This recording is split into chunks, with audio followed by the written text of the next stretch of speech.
Hi, this is Jacqueline. I'm back with my next video. I am sorry that I have been MIA for so long, but I did want to reach back out and give you all an update of where I'm at right now. So a little recap, if you have been following me, then you do know that I have had several COVID infections and a vaccine injury, and I have a history, and all of those videos, all of my old videos share all of that part of this journey. So if you haven't seen them and you're interested, I do document everything that I've been through. I'm gonna go back here, rewind a little bit to December. So in December, I did suffer from another reinfection, and I was really concerned at that time of having a setback.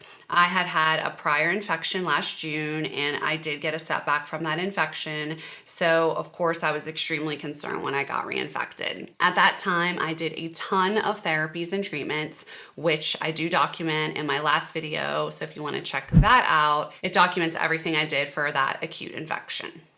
So that was in mid-December. So I would say in about mid-January, I gave myself about 3 to 4 weeks to just let myself recover from my acute infection. I generally started to feel better. And it was a little confusing. And of course, I was cautiously optimistic because, as you know, with these things, there are many ups and downs. But I generally started to feel better in mid-January. That's also when I did my 5-day Prolon fast, which I feel was helpful, but it was a very difficult fast, and I do review that experience in my last video as well. So I was supposed to go and get stem cells in December, but because of my COVID infection, that trip did get delayed, and I ended up getting stem cells in February in Tijuana. And I do want to do a full video on BioAdvance Medical and getting stem cells, and I'm sorry that I have not done that yet, but that is on my list of things to do. So I went in mid-February and got the stem cells. There is always a little bit of a recovery period after you get stem cells. You do feel tired and drained and that sort of thing. But I would say after that recovery, about a week or so after the stem cells, I generally just started to feel normal again. I really didn't have any symptoms. And so that was mid-February. Here we are. It's going to be May. And I would say that I have generally felt good. And I do want to go over some questions. So I do have some faithful followers that check on me and send me some questions. So I thought it'd be easiest just to address those questions because other people may also have those questions. So the first question is, can we say you are 100% recovered? Is that a term which can be used? I'm sure that's a term that can be used, and I really thought long and hard about that question. And I would say that I consider myself recovered from long COVID. I do not consider myself 100% recovered. And why I say that is because when I look at pre-COVID lifestyle, I was pretty much living with reckless abandon. I was working out 5 days a week, whether I was sore, whether I was tired, whether I even was not feeling well, I would still work out, I would still push myself.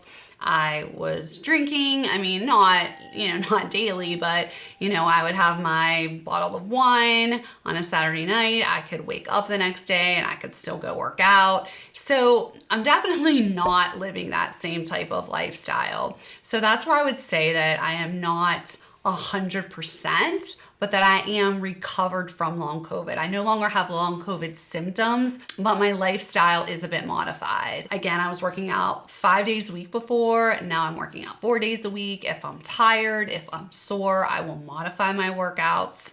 I'm more cognizant of how I feel. I'm more cognizant of getting rest. I don't really drink alcohol. I'll have an occasional glass of wine, but I'm just much more aware of all of those things. Where before I was just living however I wanted to live, eating whatever I wanted to eat, drinking, working out, and that has definitely been changed and modified. The next question, do you feel good? And the answer to that is yes. I do. I generally feel good. I think what we do though is when we go through something like this, we monitor everything we feel and we monitor ourselves so much that we can become a little bit obsessed with every single thing that we feel. So sometimes I am a little more aware that I'm tired or that I'm drained or that it feels like I had a long day.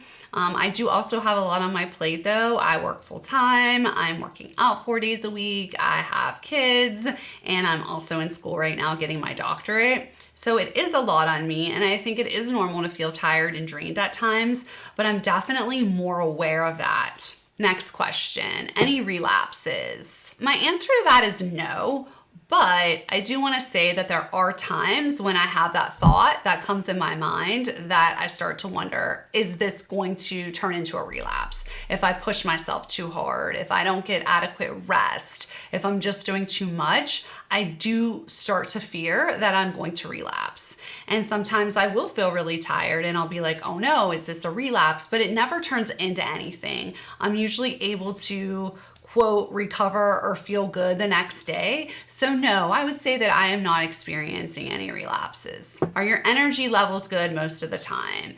And I would say yes. I mean, generally my energy levels are good. If there's one thing though that I could say between pre-COVID and post-COVID, is gonna be probably energy and the ability to recover. And again, just the ability to live very carelessly and free and not be concerned about it. The next is any difference in your mental health. And I would say yes, there's definitely been a difference in my mental health pre-COVID to now. There have been significant improvements. When I was at, I would say, my darkest hours of long COVID, I was suffering from anxiety and depression and a lot of sadness, and it was a difficult time for me.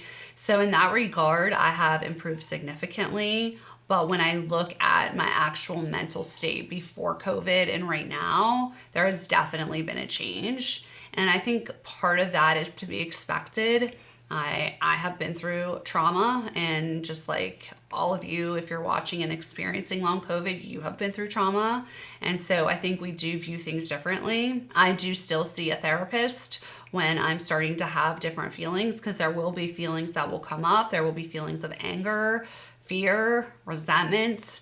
And, I start to swirl a little bit and go through that loop of everything that's happened and why did this happen and why did I make certain decisions. And one of them was getting vaccinated so early after my acute infection, which was really essentially the catalyst to all of this. And then I had subsequent COVID infections. It's a lot for a person. So yes, my mental health has definitely suffered, but at this point in my life, it is a much, much better than it was again at the worst of long COVID. The last question is, how do you describe how you are feeling now? And I would say that my number one feeling right now is that I am grateful. I am very thankful that I have got to this point in my recovery. It's been a very long road.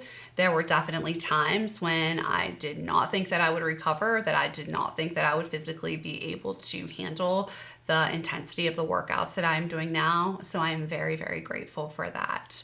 And I don't ever take it for granted. In closing here, my true hope though is that we have better treatments and therapeutics so that when people do get an acute infection and when people are reinfected, that they have therapeutics that they can take to help them clear this virus and not develop into worsening long COVID symptoms. And I really hope that we can have long COVID treatments that are approved by insurance and that everyone that's been suffering from long COVID can start to get answers. And I just want you to know that it's always very important to trust your intuition. There are different treatments out there. None of them are approved.